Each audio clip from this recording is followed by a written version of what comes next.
Welcome to the first ever Gujarati IT education YouTube channel Mentorize. Here you can start your IT journey in your own language Gujarati. So hello મિત્રો, આ છે episode number 12 અને જો episode number 11 ના જોયો હોય તો જોઈ લેજો, જેમાં આપણે MS DOS નું ઇન્ટ્રોડક્શન જોયું, તેના એલિમેન્ટ્સ આવે, જે કમાન્ડ્સ આવે તે જોયા, તેના કેટલા ટાઈપ છે અને તેમાં કયા કયા કમાન્ડ આવે. તો જો એપિસોડ ના જોયો તો જોઈ લેજો, જેની લિંક મેં ડિસ્ક્રિપ્શનમાં આપી છે. અને આ છે એપિસોડ નંબર 12, જેમાં આપણે જોવાના છે ડેટા રિપ્રેઝન્ટેશન. એટલે કે ડેટા રિપ્રેઝન્ટેશન શું છે, તેમાં શું આવે છે, તે કઈ રીતે વર્ક કરે છે, બધું આપણે જોવાના છીએ. તો એપિસોડ સ્ટાર્ટ કરતા પહેલા વિડીયોને લાઈક કરો, ચેનલને સબસ્ક્રાઇબ કરો અને આ વિડીયોને તમારા બધા મિત્રો સુધી શેર કરો, જેથી તેમને પણ આ વિડીયો હેલ્પફુલ બની રહે. તો ચાલો વિડીયો સ્ટાર્ટ કરીએ. તો હવે આપણે જોવાના છીએ ડેટા રિપ્રેઝન્ટેશન. કે ડેટા રિપ્રેઝન્ટેશન શું છે. તો આઈ થિંક કે આપણે આ વસ્તુ ભણી ગયા છીએ અને પીપીટી જોઈને તમને યાદ પણ આવતું હશે કે શું છે. તો જે તમે વિચારો એ જ છે બાઇનરી નંબર વાળું, 0 અને 1 વાળું. સો હવે આપણે એ વસ્તુ ડીપમાં જોવાના છીએ. So data representation refers to method of storing, processing and representing data in computer system. એટલે કે જે ડેટા છે આપણી પાસે, એને કઈ રીતે સ્ટોર કરવાનો છે, એના ઉપર કઈ રીતે પ્રોસેસ કરવાની છે અને કઈ રીતે આઉટપુટના રૂપમાં આપને એને રિપ્રેઝેન્ટ કરવાનું છે. એટલે કે આપણે જે ડેટા આપ્યો એ પ્રોસેસ કરશે અને આપણે જ્યારે બતાવવાની વારી આવશે કે લેપટોપ એનું આઉટપુટ આપણે બતાવે, તો કઈ રીતે બતાવવાનું છે એને ડેટા રિપ્રેઝન્ટેશન કહેવાય. કે અત્યાર સુધી આપણે શીખ્યા કે કમ્પ્યુટર આપણી પાસેથી ઇનપુટ લે છે, એને બાઇનરીમાં ફેરવે, બાઇનરીમાંથી પાછું જે કેરેક્ટર હોય એમાં ફેરવે, તો એ આપને આઉટપુટ આપતું હતું. સો ડેટા રિપ્રેઝન્ટેશન એટલે કે એની લેંગ્વેજમાંથી આપણી લેંગ્વેજમાં કન્વર્ટ કરીને આપે, અથવા નંબર્સ હોય બાઇનરી, એમાંથી જે ડેસિમલ નંબર હોય 1, 2, 3, 4, તો એમાં પણ કન્વર્ટ કરીને આપે, તો એને કહેવાય data representation. So computers do not understand human language directly. જેમ મેં કીધું કે બાઇનરી લેંગ્વેજ કમ્પ્યુટર સમજે છે અને હ્યુમન લેંગ્વેજ એટલે કે ગુજરાતી, હિન્દી, અંગ્રેજી બધી હ્યુમન લેંગ્વેજ છે. સો એ સમજવા માટે કમ્પ્યુટર બાઇનરી લેંગ્વેજમાં એને ટ્રાન્સફર કરે, ત્યારબાદ એની ઉપર પ્રોસેસ કરે અને ત્યારબાદ એને ફરીથી આપણી હ્યુમન લેંગ્વેજમાં કન્વર્ટ કરે છે. તો આ રીતે આપણે આઉટપુટ મેળવીએ છીએ. All data is converted into a binary form, એટલે કે 0 અને 1 ના ફોર્મમાં આ ડેટા કન્વર્ટ થાય છે. હવે હું હેલો લખું તો એ બાઇનરીમાં કન્વર્ટ થઈ જશે, જેમ કે 0 0 1 1 1 0 1 1. તો 0 અને 1 માં જ સ્ટોર થયો છે, બીજો કઈ તો આંકડો છે નહીં, તો એ બાઇનરી નંબરમાં સ્ટોર થયો. એના ઉપર પ્રોસેસ કરીએ અને કમ્પ્યુટર આપણે જવાબ આપ્યો હેલો, તો ફરીથી એનો એ આપણી પાસે આવી ગયો. સો ત્યારબાદ છે different type of data need different representation methods. એટલે કે અલગ અલગ જાતનો ડેટા હોય એ અલગ અલગ જાતે રિપ્રેઝેન્ટ કરે છે. એટલે કે એક ડેટા છે તો એ આઉટપુટ આપશે આપણે અંગ્રેજીમાં, બીજો ડેટા છે તો એ આપણે આઉટપુટ આપશે પોઈન્ટમાં, ત્રીજો આઉટપુટ હોય તો એ આપણે આઉટપુટ જે આપશે એ પર્સન્ટેજમાં આપી શકે. તો જેવા અલગ અલગ ડેટા હોય એ પ્રમાણે આપણે આઉટપુટ મળશે કે નહીં. જરૂરી તો નથી કે બધા આઉટપુટ અંગ્રેજીમાં જ મળે, કે બધા આંકડામાં જ મળે, કે પછી બધે સિમ્બોલ્સમાં મળે.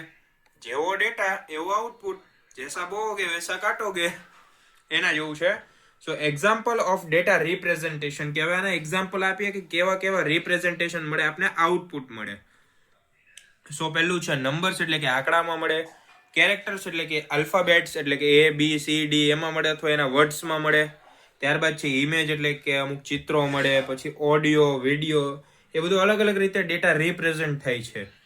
ત્યારબાદ છે પર્પઝ, કે આનો શું પર્પઝ હોય છે ડેટા રિપ્રેઝન્ટેશનનો કમ્પ્યુટરમાં. સો આનો પર્પઝ એવો છે કે two convert real world information into a form of that a computer can understand and process efficiently. એટલે કે આપણો જે ડેટા છે આપણી લેંગ્વેજમાં છે અંગ્રેજીમાં, તો તેને બાઇનરીમાં ફેરવશે અને બાઇનરીમાં જ્યારે ડેટા ફેરવે તો એ એની લેંગ્વેજ છે, તો એને તો શું થશે કે ભાઈ આપણી લેંગ્વેજમાં આપણે વસ્તુ મળી ગઈ, તો આપણે રિપ્લાય કરવામાં શું મોડું કરવું. મને કોઈક ગુજરાતીમાં પૂછે કે હાય ઉર્વેશ તું કેમ છો, હું વાટ ન જો કે આને પેલા હું અંગ્રેજીમાં વિચારું, પછી એનું ગુજરાતી કરું ને પછી એને કહું. પૂછે મારી જ ભાષામાં છે મને કે હાય ઉર્વેશ કેમ છો, હું તો ગુજરાતીમાં કહી દઈશ કે હેલો પાર્થ, કે ગમે નામ તો હેલો પાર્થ કેમ છો. સો હું ગુજરાતીમાં કહું છું એને. પણ એ જે પાર્થ છે એ સમજી જાય છે, પણ એનો મિત્ર છે જે હિન્દીમાં બોલે છે એને નથી સમજાતું, તો એ શું કરશે કે પાર્થ છે એના મિત્રને અભિને એવું કહેશે કે ये मुझे हेलो बोल रहा है, તો એ હિન્દી વાળો સમજી ગયો. તો એની જેમ છે કે ડેટા કઈ રીતે તમારે આઉટપુટ આપવો, રિપ્રેઝન્ટ કોકની સામે કેમ કરવો. જેમ મેં એક વ્યક્તિને ગુજરાતીમાં વાત કરી અને એને એ જ વાત હિન્દીમાં બીજાને સમજાવી દીધી, તો એને રિપ્રેઝન્ટ શું કર્યું કે ગુજરાતીમાં શીખ્યો ને મેં હિન્દીમાં બીજાને રિપ્રેઝન્ટ કર્યું, તો એ રિપ્રેઝન્ટેશન કહેવાય. ત્યારબાદ જોઈએ આપણે એના ટાઈપ કેટલા છે, તો 2 ટાઈપ છે, internal and external data representation. So હવે એમાં શું હોય એ તમને કહું.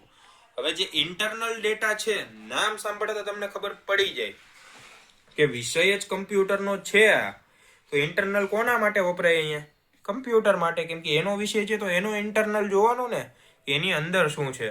તો કમ્પ્યુટરની અંદરનો ડેટા અને બીજો છે એક્સટર્નલ ડેટા, એ કમ્પ્યુટર સિવાયનો ડેટા, એટલે કે આપણે જે યુઝર છે એ, એની ઓપરેટિંગ સિસ્ટમ છે એ, તો એ બધું એક્સટર્નલ કહેવાય. હવે જોઈએ આપણે બંનેમાં ડિફરન્સ શું છે એ જોઈએ.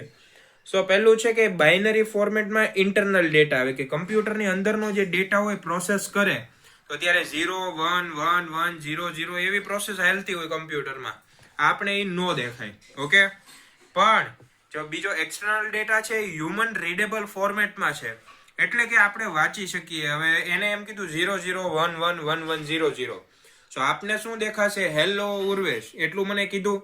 સો એને એના પોઈન્ટમાં આપ્યું હતું બાઇનરીમાં, અને ત્યાંથી મને મળ્યું હેલો ઉર્વેશ. તો એ બે ડેટા રિપ્રેઝન્ટેશન હતા, કે ઇન્ટરનલ ડેટા રિપ્રેઝન્ટેશન એને આપ્યું એની રીતે અને એક્સટર્નલ મેં મારી રીતે સમજી લીધું.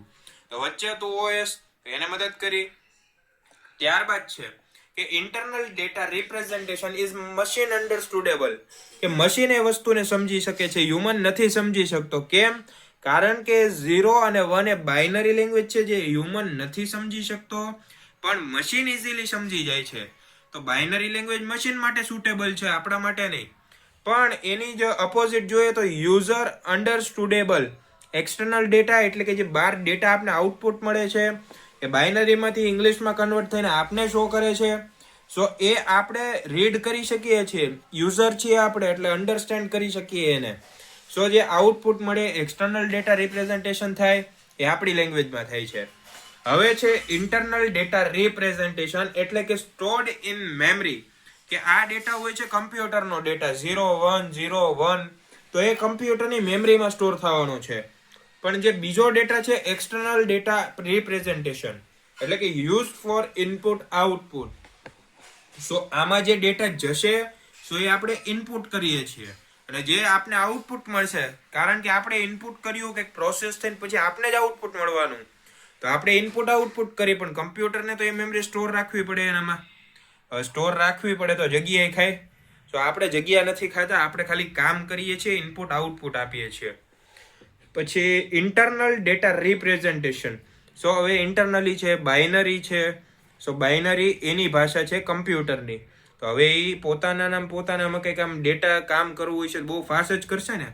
કેમ કે કોઈક આપણે ગુજરાતીમાં કહે કે ભાઈ તું કેમ છો, તો આપણે ફટાફટ કહી દઈએ કે ના મને રેડી છે, હું સારો છું, તું કેમ છો. હવે એ જ વસ્તુ તમને કોઈ ઇંગ્લિશમાં કહી દે કે હાઉ આર યુ મેન, સો તમે પહેલા શું કરશો? ઇંગ્લિશને ટ્રાન્સફર કરશો તમારી ભાષામાં કે આમાં શું પૂછે છે. સો હાઉ આર યુ એટલે કેમ છો, અને મેન એટલે ભાઈ, કેમ છો ભાઈ. સો હવે તમે નક્કી કર્યું કે આને મારે એમ કેવું છે કે હું સારો છું ભાઈ. So okay fine man, I am fine. So એટલું આપણે કહી દીધું. સો ત્યાં શું થયું કે આપણી ભાષા નહોતી તો આપણે ટ્રાન્સફર કરીને બોલ્યા, પણ જ્યારે એને ગુજરાતીમાં પૂછ્યું કેમ છો ભાઈ, તો આપણે તરત કીધું બહુ સારું છે મને ભાઈ, તને કેમ છે. સો આપણી ભાષા હતી એટલે ફાસ્ટ પ્રોસેસ થઈ. તો એમાં પણ એવું છે કે ઇન્ટરનલ ડેટા રિપ્રેઝન્ટેશન છે, એનો અંદરનો ડેટા છે બાઇનરી ડેટા છે. સો એની ભાષા એને તો આવડતી હોય તો એ ફાસ્ટ કામ કરશે, ધીમે નહીં કરે. અને એક્સટર્નલ ડેટા રિપ્રેઝન્ટેશન છે. હવે એક્સટર્નલ એટલે આપણે થાય. હવે એ જ વસ્તુ જો આપણે વાંચવા બેહીએ ને તો આપણે બહુ સ્લો કામ કરશું. કેમ? કારણ કે હજી આપણે ડીકોડ કરશું કે ભાઈ આ 0 1 1 0 છે, તો એને મારે આપણી ભાષામાં કન્વર્ટ કરવાનું, પછી સમજવાનું.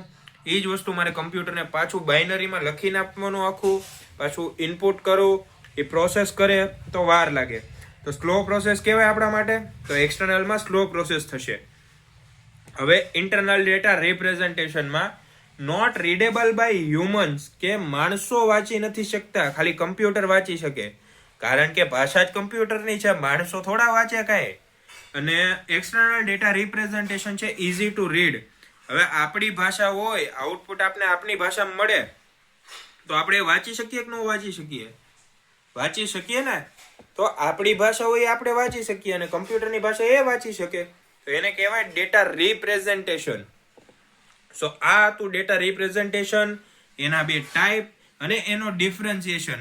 તો જો એક્ઝામ તમારી નજીક હોય તો આ ટોપિકનો સ્ક્રીનશોટ લઈ લેજો અત્યારે, કારણ કે આ તમને ડિફરન્સમાં પૂછાઈ શકે છે કે ઇન્ટરનલ ને એક્સટર્નલ ડેટા રિપ્રેઝન્ટેશન શું હોય છે.